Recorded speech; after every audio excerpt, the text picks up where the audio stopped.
Imagine a world where the process we call aging is no longer an inevitable part of life. Think of it not as a natural decline, but as a treatable medical condition. Scientific advancements might one day allow us to halt or even reverse the cellular decay frailty disease, ultimately, death from old age. This is not a fantasy pulled from the pages of science fiction. It is a serious goal for many researchers today.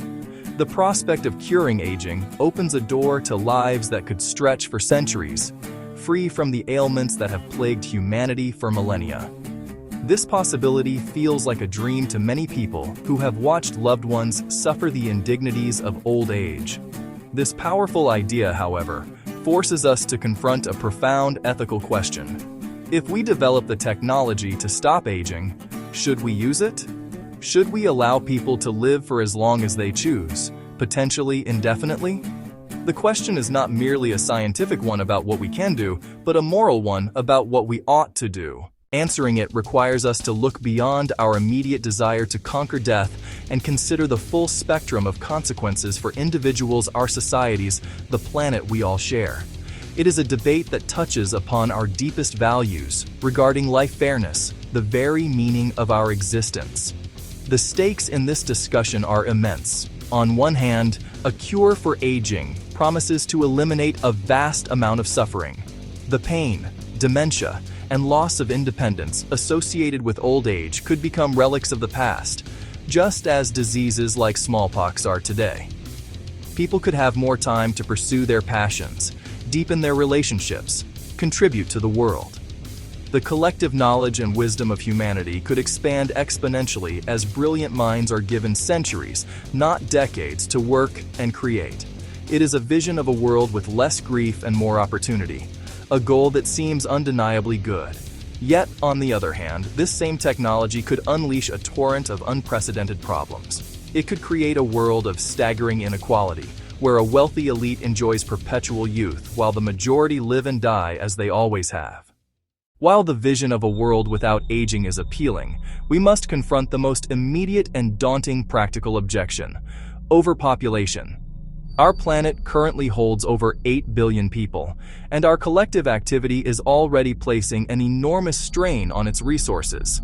We are struggling with climate change, deforestation, water shortages, mass extinctions. Now, imagine a world where the death rate plummets because people no longer die of old age. Even if birth rates decline, the population would inevitably swell to levels far beyond what Earth can sustainably support. Where would all these people live? How would we feed them?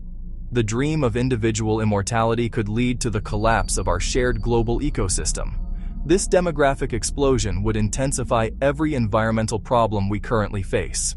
The demand for food would require converting more forests into farmland, converting grasslands into farmland, destroying habitats and biodiversity.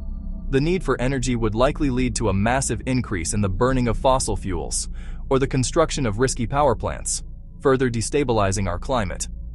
Fresh water, already a scarce resource in many parts of the world, would become as precious as gold. Cities would grow into sprawling, unimaginably dense megacities. We would be living on a far more crowded planet. Perhaps the most troubling ethical dilemma posed by a cure for aging is the problem of justice and equality. It is almost certain that when an effective life extension treatment is first developed, it will be extraordinarily expensive. Like many cutting-edge medical technologies, it would likely be available only to the very wealthy. This would create a scenario straight out of a dystopian novel, a world starkly divided into two biological classes. There would be the immortals, a super-rich elite who can afford to stay young and healthy forever, and the mortals, the vast majority of humanity who must still face the ravages of age and death. This is not a hypothetical concern. We see this pattern with access to healthcare education opportunity today, and an aging cure would amplify it to an extreme degree. This biological divide would entrench and exacerbate all existing forms of inequality. The wealthy would not only have more money and power, but they would also have the ultimate advantage: more time. They could accumulate wealth and influence over centuries, creating dynasties that would be impossible to challenge. Beyond the practical problems of overpopulation inequality lies a more subtle but equally profound danger: the risk of social and cultural stagnation. Much of human progress, social and scientific, is driven by the succession of generations. New generations bring fresh perspectives, challenge old dogmas, and push society in new directions. As the physicist Max Planck famously said, "A new scientific truth does not triumph by convincing its opponents and making them see the light, but rather because its opponents eventually die, and a new generation grows up that is familiar with it." If people lived for centuries, this vital process of renewal could grind to a halt. Imagine a world where political and economic power is held by the same individuals for hundreds of years. Leaders of corporations, political parties, cultural institutions could entrench their positions, resisting any change that threatens their status. Old ideas, prejudices, rivalries could persist indefinitely. Society might become ossified, unable to adapt to new challenges or embrace new moral insights. Would the civil rights movement? If we are to navigate the treacherous ethical landscape of radical life extension, we cannot simply hope for the best.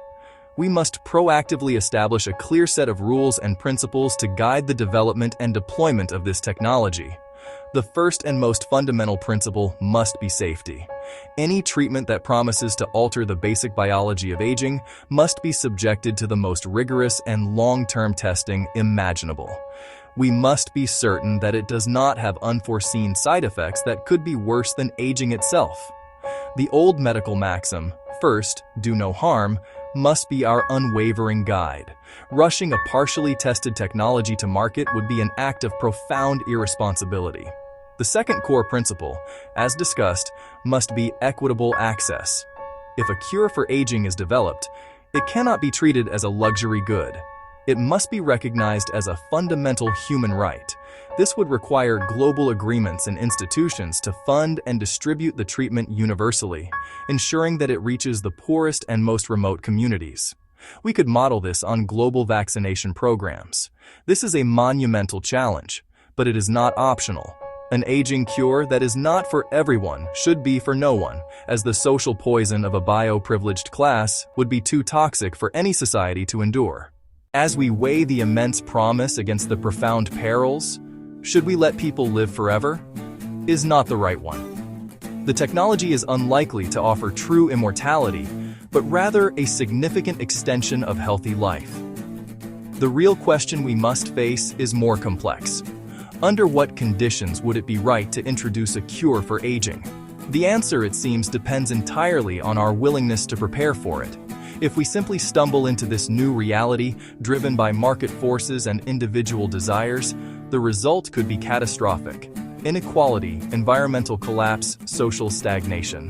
However, if we approach this challenge with